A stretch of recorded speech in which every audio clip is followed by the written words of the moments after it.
Hi, this is Sara Jenkins. I work with the Arizona Geographic Alliance. This is a lesson appropriate for grade 3, and it'll take you about one class period. The reason why I decided to do this was when I was in 6th grade, I lived in Arlington, Virginia, and whenever there was an in-service day, we would go to DAR, Constitution Hall, to hear the Washington Symphony. In other words, we didn't get to go home early from school. We had this planned. And my mother would always tell me about the time that Marian Anderson came to Washington, D.C. The overview is the Lincoln Memorial has become a place for peaceable assembly, a right guaranteed in the First Amendment. A true story about the memorial shows students how things that happen to us as children can change our lives in unexpected ways. The purpose? In this lesson, students will learn the United States Constitution provides for the right of the people peaceably to assemble, and the importance of the Lincoln Memorial as a symbol of American freedom. Materials you need include the worksheet, the Lincoln Memorial, Americans Gathering Place and Answer Key, and then I've made a short PowerPoint that talks about the Lincoln Memorial. You'll need a computer, projection device, and internet, and then also you will need this book by Deborah Hopkinson, Sweet Land of Liberty.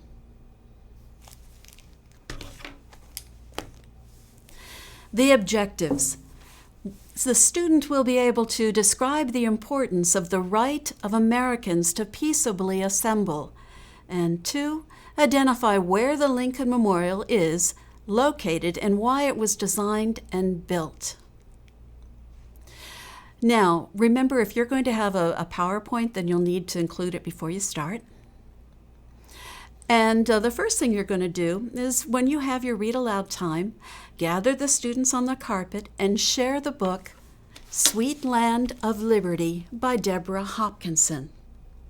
And I'd like to share just a little bit about this. The very beginning of the book, it talks about a boy named Oscar who lives in Omega, Virginia, and it's a poor school he's going to. And they have a taffy pull, and he earns $5, and he's been asked to go find something to put on the walls. And so he goes into a junk store, and he sees this picture, and it's of an elderly gentleman with whiskers. And he thinks this would be really nice to put on the classroom walls. Well, so he goes back to school, and he puts it there on above the chalkboard. And the next thing he knows, his teacher is coming and telling him to his house that he's just been expelled. And he said, what did he do? And unfortunately, he had put a picture of Abraham Lincoln on the school walls. And because the history books in this school did not even have a picture of President Lincoln, he didn't know who the gentleman was. And in Virginia at the time, this was not something you did. So you'll hear a little bit about the problems and the injustices that he faced, or that rather he witnessed growing up in his town. And then fast forward to 1939, and Howard University has just asked one of the leading female singers in the world to come and sing in Washington, D.C. And the place where she was going to be singing, the biggest place at the time, was the Daughters of American Revolution, Constitution Hall. And they said no, that she could not sing there. So Oscar and another person he worked with, and these people worked for a man called Franklin Delano Roosevelt. This is 1939. And I'm going to read to you some of the plans that they had on where Marian Anderson could sing. Marian Anderson's beautiful voice had won her thousands of admirers in Europe. Yet in America, her own country, doors were still closed to Marian because of her race. Howard University had invited Marian to sing in Washington, D.C. in the spring of 1939. They hoped that she could sing in Constitution Hall, the largest concert hall in the nation's capital, But the Daughters of the American Revolution, the organization that owned the hall, had refused, saying it was available to white artists only. Before long, the entire country was in an uproar. Eleanor Roosevelt, the First Lady, resigned from the Daughters of the American Revolution in protest. But no one had found a solution. The concert was just a few weeks away, and Marion still didn't have a place to sing. Now, Walter White, who was Oscar's friend, had an idea. "Oscar, wouldn't it be a 10 strike if Marion Anderson could sing at the feet of Lincoln at the Lincoln Memorial?" "That's it," cried Oscar, remembering the picture of Abraham Lincoln he'd hung in his school so long ago. "That's the very place she ought to sing." A concert at the Lincoln Memorial would be free and open to everyone. It would show that Americans could come together for justice. The Lincoln Memorial had never been used for a public gathering, but Oscar wasn't about to let that stop him. Oscar went to see his boss, Harold Ikes, who agreed to talk to his boss, President Franklin Roosevelt. Oscar stood by anxiously as Ikes called President Roosevelt to ask for his permission. "Tell Oscar to let Marion Anderson sing at the top of the Washington Monument, if she wants to," President Roosevelt said. "It's a wonderful idea."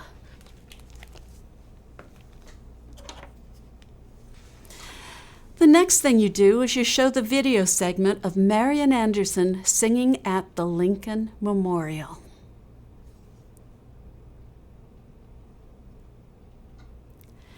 Listening to that just gives you goosebumps. Next, invite all students to sing the song, "My Country 'Tis of Thee."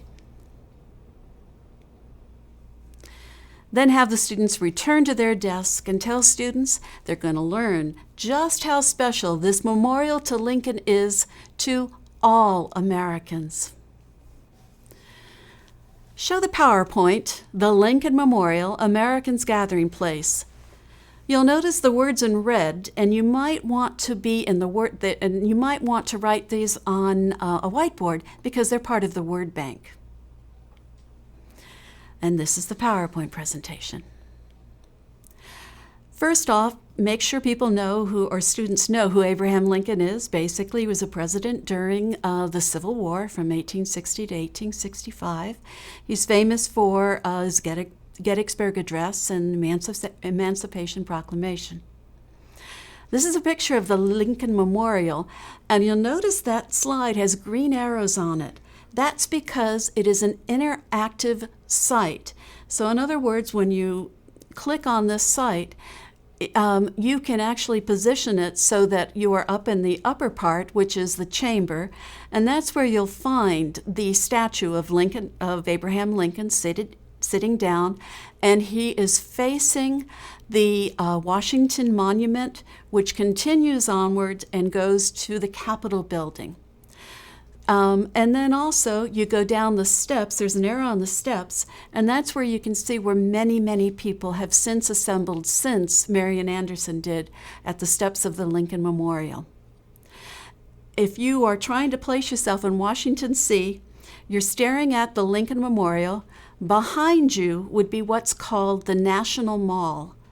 And the next thing that you would hit would be the reflecting pool, and then from the reflecting pool is the World War II memorial that is relatively new. And then you would go into the Washington Monument, and then it would continue into the mall, which has all of the Smithsonian's and National Art Gallery. Then it continues to the Capitol, the domed building, and then right behind that is the Supreme Court and the Library of Congress. It's one straight line of vision. Students should be familiar with this building because they see it just about every day. It's on the back of the Lincoln penny, and you can see the statue of Abraham Lincoln in the middle. And there's a picture of a map of Washington, D.C. On the left is where the Lincoln Memorial is, very close to the Potomac. And then if you just go directly to the right, The one at the far end would be the Capitol building. So located on the National Mall in Washington, D.C., the Lincoln Memorial honors Abraham Lincoln, the 16th President of the United States. He was president during the Civil War, 1861 to 1865.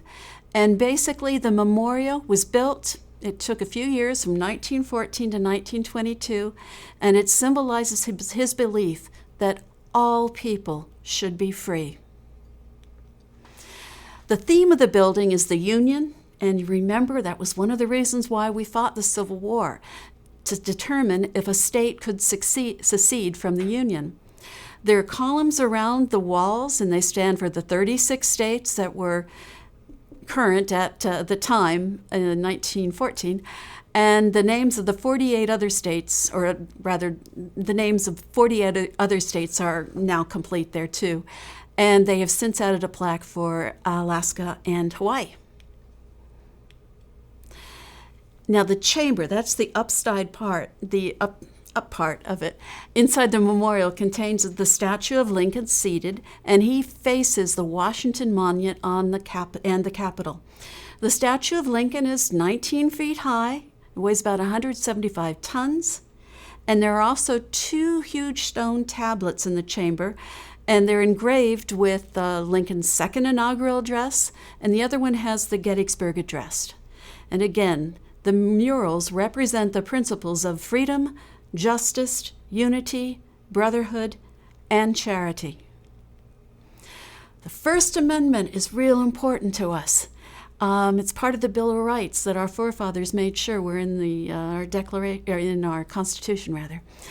Basically, it states, Congress shall make no law respecting an establishment of religion or prohibiting the freedom, the free access thereof, of abridging the freedom of speech, or of the press, or the right of the people peaceably to assemble, and to petition the government for a redress of grievances.